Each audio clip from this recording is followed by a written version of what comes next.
Shalom, saudara yang terkasih dalam Tuhan Yesus Kristus. Senang sekali bisa menyapa saudara pada saat ini. Saudara yang terkasih, firman Tuhan terambil di dalam 1 Timotius 4 ayat 7 dan 8. Tetapi jauhilah tahayul dan dongeng nenek-nenek tua. Latihlah dirimu beribadah. Latihan badani terbatas gunanya, tetapi ibadah itu berguna dalam segala hal karena mengandung janji, baik untuk hidup ini maupun untuk hidup yang akan datang. Saudara yang terkasih, saya teringat beberapa waktu yang lalu saya pernah membeli di sebuah kios makan. Dan yang melayani adalah seorang oma. Ketika si oma ini melayani untuk membuatkan saya makanan yang saya inginkan, saya kemudian melihat oma ini tidak menggunakan masker dan tidak menjaga jarak sesuai protokol kesehatan yang ada. Saya lalu berkata kepada oma ini, "Oma, kenapa tidak memakai masker? Apakah oma tidak takut?"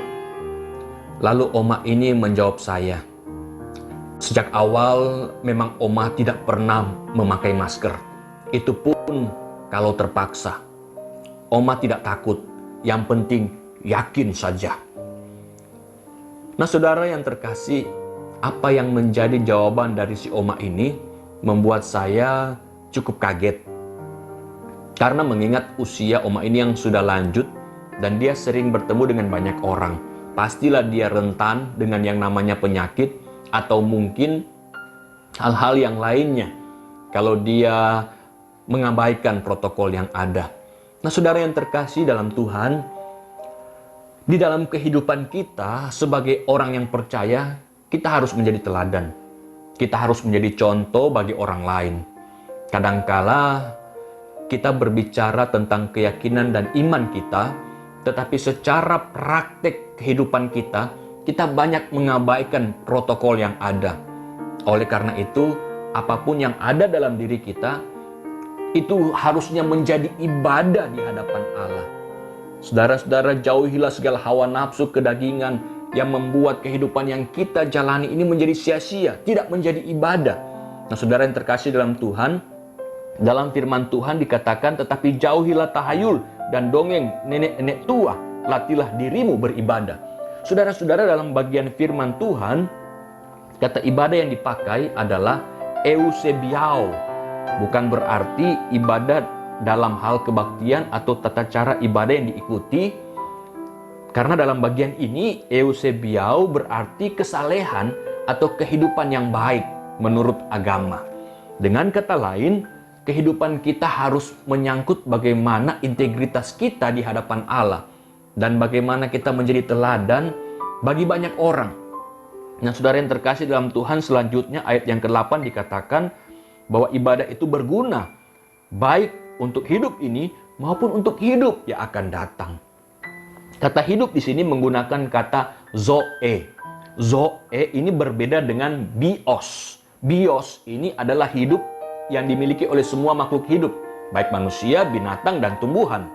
Tetapi dalam bagian ini diberikan kata zoe yang artinya hidup dengan kualitas sebagai manusia yang sesungguhnya. Oleh karena itu, saudara yang terkasih dalam Tuhan, kualitas hidup yang seperti apakah yang saat ini sedang kita jalani? Apakah kualitas hidup yang membawa arti, yang bisa dirasakan dampaknya oleh orang lain, yang membawa arti bagi kekekalan, atau selama ini kita hanya mengurus kepentingan atau kita hanya melakukan apa yang menjadi keinginan kita pribadi dan kita lupa dengan hal-hal yang menyangkut kekekalan. Oleh karena itu, saudara yang terkasih dalam Tuhan, biarlah kehidupan kita menjadi ibadah di hadapan Tuhan.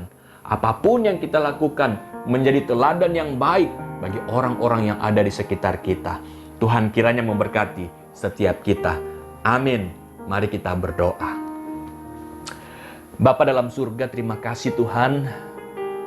Kalau kami boleh terpanggil untuk menjadi garam dan terang di tengah-tengah dunia ini. Biarlah dimanapun kami pergi dan berada, Engkau yang senantiasa menyertai kami, Engkau yang senantiasa menopang kami, untuk kami menjadi berkat bagi banyak orang dan hidup memuliakan Tuhan. Terpujilah Engkau ya Tuhan, biarlah kehidupan kami boleh menjadi ibadah yang sejati. Hanya di dalam nama Tuhan Yesus kami berdoa. Amin.